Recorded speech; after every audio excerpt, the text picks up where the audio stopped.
1983년 유럽의 선진국이라 할 수 있는 영국, 프랑스, 독일, 이탈리아, 스페인 이렇게 5개의 국가는 그들이 보유하고 있는 기술과 자금을 결합해 차세대 신형 전투기를 개발하는 사업을 시작하기로 결정했습니다.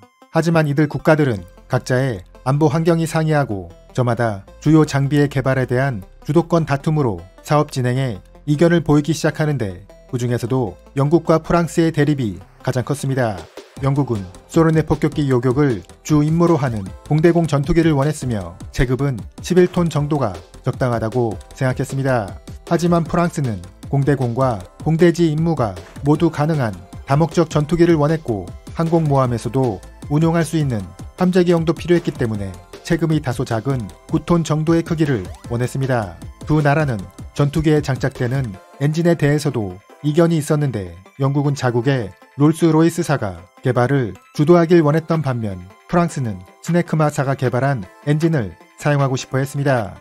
결국 프랑스가 공동 개발에서 이탈해 독자적인 전투기 개발 사업을 시작하면서 유럽형 차기 전투기 개발은 나머지 4국가로 진행하게 되었습니다. 1986년 4개국은 유로파이터 컨소시엄을 설립하고 본격적인 개발에 나서게 되는데 이번에는 독일이 이 사업에 대해 소극적인 모습을 보이기 시작했습니다. 베를린 장벽이 무너지면서 통일을 하게 되자 독일은 옛 동독 지역의 재건을 위해 천문학적인 비용을 투입하게 되었고 이에 따라 중요도가 감소한 국방비를 줄일 수밖에 없었던 것입니다. 독일은 유로파이터 도입 대수를 250대에서 180대로 축소하는 한편 비용이 많이 드는 신규 레이더 개발 대신 기존 미국제 레이더를 사용하자고 주장했습니다.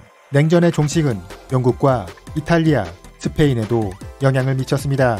이들 국가들도 도입 대수를 대폭 축소했고 사업 진행을 위한 자금 투입에도 망설이는 모습을 보이기 시작했던 것입니다. 이렇게 사업이 중단되기 직전인 1992년 유로파이터 사업은 영국이 주도적으로 나서게 되면서 다시 본 궤도에 오르게 되었습니다.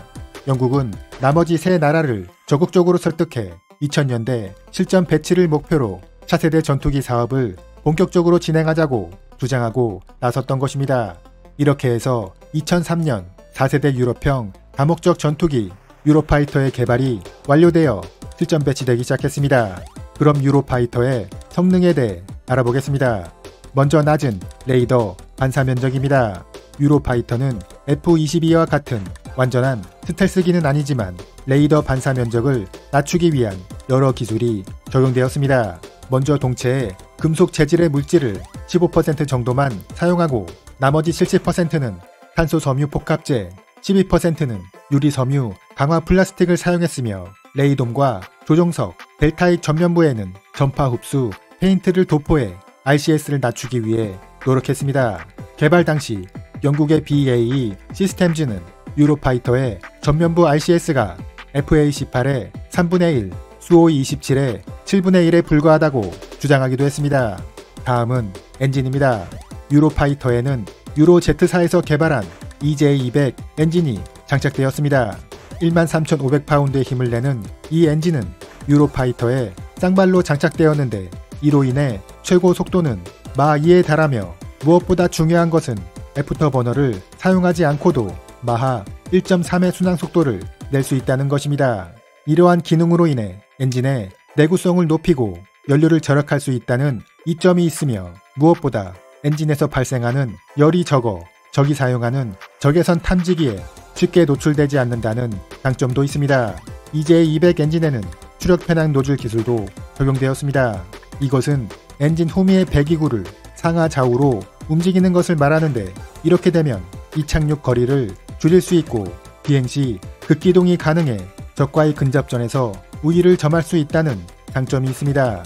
미국의 F-22가 상하 두 방향으로만 추력 편향이 가능한 것에 비해 유로파이터는 상하 좌우로 모두 가능하다는 것을 제작사는 강점으로 내세우고 있습니다. 다음은 레이더입니다. 유로파이터에는 ECR-90 기계식 레이더가 장착되었습니다. 수직 이착륙기인 해리어기에 블루빅센 레이더를 개량해 제작된 것으로 성능이 매우 우수해 FA-18 호넷의 APG-65 레이더보다 탐지거리가 2배가량 더 긴 것으로 알려져 있습니다. 이 레이더는 일반 전투기의 경우 160km, 대형 폭격기의 경우에는 320km에서 탐지가 가능합니다. 최근에 제작된 유로파이터에는 캡터-2 A4 레이더가 탑재되었습니다. 1425개 송수신 모듈로 구성된 이 레이더는 일반 전투기에 대한 탐지 거리가 200km 이상이고 전자적 능력도 가지고 있어 다양한 임무를 동시에 수행할 수도 있습니다. 제작회사에서는 미국의 F-22 A4 레이더가 전방 120도에 대한 조사가 가능한 반면 캡터-2 레이더는 무려 200도에 대한 조사가 가능하다고 주장하고 있습니다. 다음은 무장입니다. 유로파이터는 날개 8개, 동체에 5개, 이렇게 총 13개의 파일론이 설치되어 있으며 여기에 다양한 미사일과 폭탄, 외부 연료 탱크 등을 장착할 수 있습니다. 단거리 공대공 미사일로는 AIM-9 사이드와인더, 아스람, 아이리스-T, 중거리 공대공 미사일은 암람, 스카이 플래시, 아스피드, 미티어 등이 있습니다. 특히 덕티드 로켓 기술이 적용된 미티어는 마 3의 속도에 100km 이상의 사거리를 가지고 있어 현존하는 최고의 중거리 미사일로 알려져 있습니다. 공대지 미사일로는 스톰 섀도우, 타우러스, 브림스톤, 스피어3, AGM-88, 대레이더, 미사일 등이 있습니다. 유로파이터에는 27mm 마우저 기관포도 장착되어 있는데 분당 1700발의 속도로 발사할 수 있으며 내부 탄환 적재량은 총 150발입니다. 마지막으로 방어 시스템입니다. 유로파이터에는 다스라는 자체 방어 시스템이 있는데 여기에는 레이저 경고장치, 미사일 경고장치, 체프 플레어, 방출장치, 차출식 기만장치, 전자전 및 대전자전 장치 등이 포함되어 있습니다. 이러한 장비들의 도움으로 유로파이터는 적의 위협을 빠르게 파악하고 자동이나 혹은 수동으로 즉시 대응할 수 있는 능력을 가지고 있습니다. 유로파이터는 계약이 이루어진 순서를 나타내는 트렌치와 성능 계량을 나타내는 블록 개념을 동시에 사용하고 있습니다. 트렌치 1, 블록 1은 복자형 양상 기체, 블록 2는 공대공 전투 기체, 블록 5는 공대공과 공대지가 모두 가능한 다목적 기체입니다. 트렌치 2, 블록 8은 진영 미션 컴퓨터 장착, 블록 10은 암람, 아이리스-T, 레이저 유도무기 장착, 블록 15는 미티어 공대공 미사일, 타우러스와 스톰 섀도우 등 공대지 미사일을 장착했습니다. 트렌치 3는 각종 장비 업그레이드, 트렌치 4는 A4 레이더 장착입니다. 유로파이터는 영국과 독일, 이탈리아, 스페인 이렇게 4개국이 공동으로 제작하는 만큼 저마다의 주장으로 인해 생산과 성능 개량 사업이 계속 지연되어 왔습니다. 안보 환경의 변화로 각국은 기계획된 할당 자금과 도입 대수를 축소하려 하였고 이로 인해 기체 생산 단가는 지속적으로 상승하게 되었습니다. 또한 여러 나라에서 개발한 공대공 미사일과 공대지 미사일들을 기체에 통합하는 과정에서 개발 시한이 지체되기도 했습니다. 이렇게 개발 지연과 운용비용 상승으로 어려움을 겪고 있던 유로파이터는 중동 국가들의 도움으로 간신히 회생할 수 있었습니다. 사우디아라비아와 오만, 쿠웨이트, 카타르는 F-35와 같은 첨단 스텔스 전투기를 미국으로부터 도입할 수 없게 되자 대신 유로파이터를 대안으로 여기게 되었던 것입니다. 이들 중동 국가들의 도움으로 A4 레이더 등 각종 장비에 대한 성능 개량이 이루어지게 되었고 수출 물량도 늘어나게 되면서 기체 생산 단가도 낮출 수 있게 되었습니다. 유로파이터는 공동개발국 4개국이 554대를 도입했고 중동 국가에서 151대를 도입하면서 현재까지 총 705대가 생산되었습니다. 2000년대 초반 우리나라는 신형 전투기를 도입하는 FX 사업을 진행했는데 여기에 유로파이터도 참여한 적이 있었습니다. 하지만 당시 유로파이터는 트렌치1 사양으로 성능이 충분하지 못했고 기체 가격도 후보 기종들 중에서 가장 비쌌기 때문에 사업에서 먼저 탈락하는 불운을 겪기도 했습니다. 2011년에 시작된 3차 FX 사업에 유로파이터는 다시 한번 도전장을 내밀었습니다.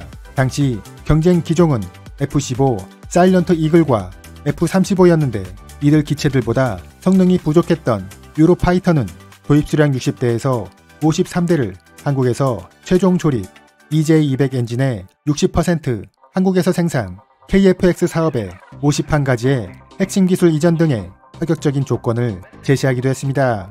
하지만 당시만 해도 개발 국가들조차 도입 수량을 축소하고 있었고 공대지 무장 운용 능력도 제대로 갖추어지지 않아 결국은 사업에서 탈락하게 되었습니다. 2022년 우크라이나 전쟁이 발발하게 되면서 유로파이터는 다시 한번 국제사회의 관심을 받게 되었습니다. 우크라이나는 독일에게 유로파이터를 직접 지원해달라고 요청했고 터키는 신규 구매, 사우디아라비아는 추가 구매 의사를 보이기도 했습니다. 현재 유럽 국가들은 F카스와 지켓 같은 6세대 전투기 사업을 진행하고 있습니다. 이들 첨단 전투기들은 2030년대에 실전 배치를 목표로 하고 있지만 여러 이유들로 인해 이러한 계획은 쉽게 지켜지지 않을 것임이 자명해 보입니다. 현재 제작되고 있는 트렌치4는 2060년대까지 사용하는 것을 목표로 하고 있습니다. 따라서 유로파이터는 앞으로도 상당 기간 동안 유럽 국가들의 주력 전투기가 될 것으로 전망됩니다. 이상으로 마치겠습니다.